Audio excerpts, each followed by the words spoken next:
Amigos, amigas de Buenas Noticias TV, muy bienvenidos. Hoy vamos a terminar con nuestra serie La armadura de Dios. Vamos a tratar la importancia de la oración para la vida del cristiano y los motivos y las implicaciones de que figure como un acompañamiento transversal a toda la armadura. Para ello vamos a hablar con Dani Bores. Él es profesor universitario y miembro del grupo de responsables de su iglesia, la Iglesia Evangélica Cristo Vive de Madrid. Pero antes queremos invitarte a participar en este programa entrando en nuestras redes sociales y respondiendo a esta pregunta. ¿Qué te aporta tener un tiempo de oración diario con Dios? Hola Dani, bienvenido. Buenos días, Beni. Hola Esteban, ¿qué tal? Muy bien, muchas gracias, Beni. Dani, eres joven, pero tú trabajas con gente más joven todavía. ¿Qué valoras más de estar en este ambiente? La naturalidad, posiblemente, con la que se pueden tratar muchos temas y también los temas espirituales con ellos. Muy interesante. Pues si te parece, con esa misma naturalidad vamos a hablar de este final de la armadura de Dios. Hemos llegado al final de la serie, pero recuérdanos brevemente qué es la armadura de Dios y contra qué peligros nos protege. La armadura de Dios nos recuerda que estamos en una batalla, en una guerra entre el bien y el mal, que sabemos cómo termina, pero estamos en una guerra, por eso es necesaria la armadura. Pero es un regalo de Dios y por eso se llama la armadura de Dios, no la armadura del hombre. Es algo que Dios nos da para que podamos resistir, como dice Pablo, en el día malo. Porque hay que perseverar, ¿no? No sé cuál es tu experiencia, seguro que la de tantos otros, ¿no? O la mía. Realmente en la vida cristiana hay que perseverar día a día. Esto no viene de decidir seguir a Jesús un día, sino que hay que tomar, por así decirlo, esa decisión nuevamente al despertarnos cada mañana, por así decirlo. Eso es, como las batallas, siguiendo el ejemplo, no se ganan en un día. Eso es. Pues si te parece, vamos ya a la oración. Parece, cuando leemos este pasaje, ¿no?, en Efesios, al final de la carta a los Efesios, se aparece esta armadura de Dios. Parece que llegamos a la espada del Espíritu y como que se cierra ya los elementos, los componentes de una armadura, ¿no?, pensando en la armadura, por ejemplo, de tiempos romanos. Sin embargo, enlaza Pablo, acto seguido, con un llamado a la oración. ¿Qué relación tiene la oración con la armadura? Creo que no se entiende la armadura de Dios sin la oración, porque la oración es la forma de mantener viva y efectiva la armadura. Hace poco estuve en el Palacio Real con mis hijos viendo el Museo de Armaduras que han llevado muchos reyes de España a lo largo de la historia y estaban muy cuidadas. No tengo ninguna duda de que son armaduras que hoy día podrían seguir valiendo, pero si no se cuida una armadura rápidamente se oxida y deja de cumplir su función. Y la oración es la que mantiene viva esta armadura de Dios. Es decir, que es un componente transversal, ¿no? No se le llama espada o no se le llama casco, pero realmente es fundamental para cubrir, por así decirlo, toda la armadura. Y sorprende, aunque ya lo has desgranado brevemente, sorprende el ímpetu con el que Pablo menciona esta parte de la oración. Orad en todo tiempo, con toda oración y súplica, o toda oración y ruego. Es como todo dos veces. ¿Qué importancia tiene esta oración de la cual estamos hablando? La oración es la forma en la que nosotros podemos conectar con Dios, ¿no? Con ese Dios omnipotente, omnisciente, con el Rey de Reyes. Pero fíjate que no necesitamos ningún intermediario para poder conectar con Dios. Así que si no hablamos con una persona es complicado poder estar en contacto con ella. De la misma forma, si no hablamos con Dios, ¿cómo podemos decir que estamos en contacto con Dios? ¿Cómo podemos decir que le conocemos? Y no sé qué piensas, Daniel, pero da la sensación de que la sociedad cada vez más vive al margen, por así decirlo, de la oración. Puede parecer una pérdida de tiempo, algo monótono, algo repetitivo.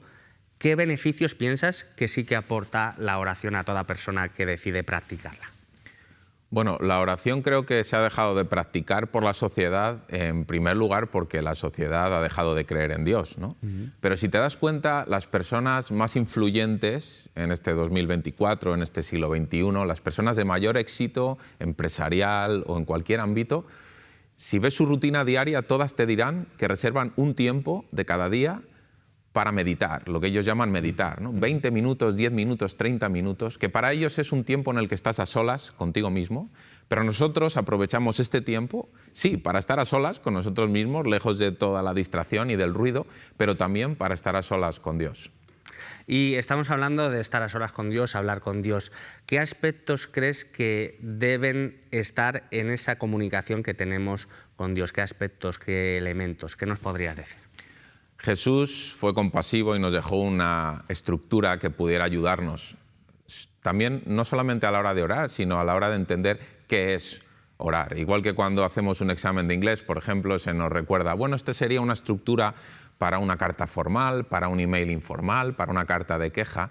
Asimismo, Jesús nos mostró un poquito cuál podría ser la estructura de una oración, no para que la repitiéramos machaconamente, pero sí para recordar que en la oración podemos agradecer a Dios por lo que es, por lo que hace en nuestra vida. Podemos alabarle, que alabar es reconocer lo que Dios es, los atributos de Dios. Por supuesto que podemos pedirle por aquellas cosas que nos angustian, que nos preocupan, pero también podemos pedir por las cosas que preocupan y angustian a otros. Es decir, que la oración no es solamente una atención al cliente donde vamos a quejarnos o a pedir cosas, sino que es mucho más, es comunicación con Dios. A veces nos pasa que vamos tan rápido en el día a día, ¿no? Que no conseguimos, o yo al menos no consigo introducir todos esos elementos que igual en toda oración es complicado, ¿no? Pero que sí que requieren tiempo. Si siempre son oraciones ultra breves, normalmente vamos a pedir, ¿no? Una necesidad. ¿Qué cosas nos pueden alejar, incluso a los que ya creemos que la oración tiene un efecto, qué cosas nos pueden alejar de ese tiempo a solas con Dios en el día a día? Bueno, yo creo que el mayor enemigo para pasar tiempo a solas con Dios es la misma vida, la vida que vivimos. Vivimos una vida muy ajetreada y podemos tener prioridades muy claras escritas en un cuaderno muy bonito, pero otra cosa es cómo vivimos esas prioridades. Y igual que cuando yo, de adolescente, siempre me lo recuerdan mis padres, cuando yo tenía que estudiar, eran los momentos en los que de repente se me ocurrían 1000 cosas que hacer. En ese momento no me aburría. De repente, pues es que despertaba en mí ese lado creativo, ¿no? Solamente por no tener que ponerme a estudiar. Pues de la misma forma nos pasa con la oración. De repente, bueno, tendría que ponerme a orar o a leer la Biblia, pero mira, tengo que hacer esto otro. Sí, que cuando estudiábamos de adolescentes quizá era, bueno, ¿qué habrá en la televisión? Eso es. O vamos a pasar por la nevera, ¿no? Eso es. Ahora podríamos decir que son otras cosas que son muy lícitas seguramente, ¿no? Pero que pueden realmente estar robando ese tiempo de calidad con Dios, que tiene efectos, como lo que hemos hablado. Y Daniel, algo que me sorprende de la Biblia, porque siempre me sorprende, porque viene de parte de Dios, obviamente.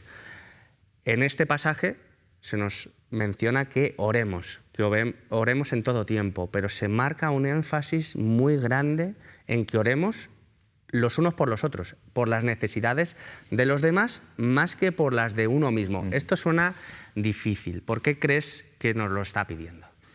Bueno, si el gran mandamiento es que amemos al Señor nuestro Dios con todo nuestro corazón, nuestra mente y nuestras fuerzas, el segundo es que amemos a nuestro prójimo como a nosotros mismos, que amemos a los demás igual que nos amamos a nosotros.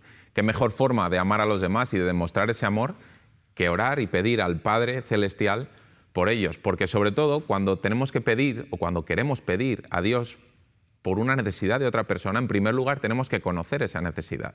Así que en primer lugar tenemos que acercarnos a los demás para detectar cuáles son sus necesidades. Esto que decimos mucho los cristianos entre nosotros, los unos a los otros, dime por qué puedo orar por ti. Esto refleja justamente que me importas y como me importas, quiero pedirle a Dios también por tu necesidad. Pero has mencionado algo muy interesante, ¿no?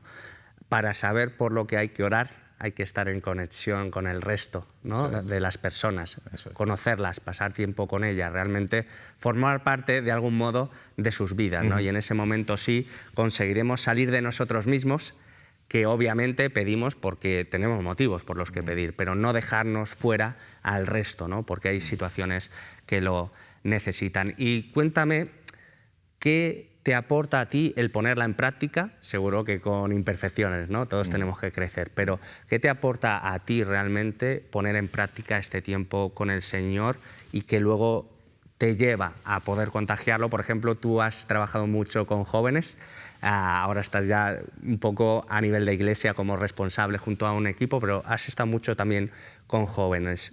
Cuéntame qué te aporta esa oración y cómo te ayuda a contagiarla a los demás, en este caso, gente joven. Una de las palabras que se me ocurren como efecto de la oración en mi vida es la palabra paz. Eso es una de las cosas que siento cada vez que oro, cada vez que dedico un tiempo para estar a solas con Dios, es que siento paz. Y cuánta paz necesitamos hoy en día. Y los jóvenes también. Vivimos una época en la que los jóvenes están contagiados del vaivén y del traqueteo de la sociedad. E incluso hay jóvenes que lo están pasando muy mal en términos de ansiedad, en términos de depresión. Y qué difícil es encontrar huequitos, ventanas en el día para poder tener paz con nosotros mismos y también paz con Dios. Ese es uno de los efectos que yo remarcaría con mayor énfasis como un efecto de la oración en mi vida. Sí, que se puede casi pensar que viene de serie, ¿no? Vivir con paz, por el hecho de que no hay igual una guerra en nuestras fronteras. Eso ¿no? es, sí, pero no es así, ¿no? Pero la paz interior es otra cosa. ¿Y qué consejo le darías, Dani, a una persona que se está planteando realmente empezar a orar, empezar a hablar con Dios, pero puede decir, es que no lo he hecho nunca, ¿no? Voy a hablar casi a nadie. ¿Qué consejo le darías? Pues el consejo que le daría es el que yo intento aplicar a mi propia vida, es acercarme a Dios sabiendo que Dios me conoce ya, que no tengo que presentarme. Por lo tanto, como no tengo que presentarme, tampoco tiene sentido que yo sobreactúe o que me ponga una careta. Delante de Dios las caretas sobran porque ya conocen nuestra cara, conocen nuestro corazón, conocen nuestros sufrimientos. Así que el consejo que yo daría sería, ponte delante de Dios como tú eres, utiliza las palabras que tú utilizas y de la forma en la que tú puedas manifestar los anhelos de tu corazón, tus luchas, incluso tu enfado o tus dudas. Díselas a Dios, no trates de recurrir a frases hechas, a cosas que han dicho otros, sino a las que tú quieres decirle a Dios. Y de algún modo, poco a poco van a ver que realmente sí que están hablando a alguien y que igual lo que les puede parecer en primera instancia raro, ir a hacer algo nuevo, ¿no? Algo que no sabes cómo va a salir, realmente luego se ve un efecto, ¿no? Y entiendes que Dios está realmente al otro lado. Y siempre me gusta acabar mencionando a la Iglesia. ¿Qué podría suceder en este sentido a nivel social si la Iglesia decidiera clamar y orar a Dios, hablar con Él con más fervor? Pues realmente no sé qué sucedería concretamente, pero lo que tengo claro es que si leemos la Biblia o si vemos la historia de la Iglesia a lo largo de los siglos, siempre que la Iglesia, siempre que los cristianos se han movilizado en oración, siempre que han invertido un tiempo excepcional, extraordinario en oración, han ocurrido cosas sobrenaturales. Cuando Dios actúa, lo natural sigue estando, pero además entra en juego el plano sobrenatural. Así que estoy totalmente convencido de que si la Iglesia, de que si los cristianos se movilizaran en oración, pasarían cosas y veríamos cosas que nunca han ocurrido y que nunca hemos visto. Y es que, por experiencia, también lo digo, ¿no? A veces tenemos unas ideas muy buenas, proyectos estupendos que sobre el papel son de libro, son para enmarcar. Pero si no vienen avalados, ¿no?, por así decirlo, por un tiempo de oración, realmente el clamar por ese poder sobrenatural que estás mencionando, no hay efecto, Dani. Eso es, sí, puede quedarse pues eso, en buenos propósitos o en cosas bonitas, bien estructuradas, pero sin la intervención del poder de Dios, en la que creemos que Dios puede hacer cosas que nadie más puede hacer, sin la intervención de Dios, pues se queda en proyectos del ser humano. Pues que podamos vivirlo así cada uno de nosotros. Muchísimas gracias, Dani, por tu tiempo. Que Dios te bendiga. Gracias a ti. Nos tenemos que marchar, pero antes queremos animarte a leer la Biblia. Gracias a la labor de las iglesias evangélicas y a la generosidad de la Sociedad Bíblica de España, podemos regalarte esta Biblia. Si todavía no la tienes, llámanos al teléfono 917434400 y te la enviaremos gratis. Y para los que formáis parte de nuestro club de amigos, en esta ocasión vamos a sortear el libro titulado La vida cristiana, un libro de Sinclair Ferguson que nos llega gracias a la generosidad de la editorial Peregrino. Muchas gracias por acompañarnos en esta mañana y no lo olvides, tú vales mucho para Dios.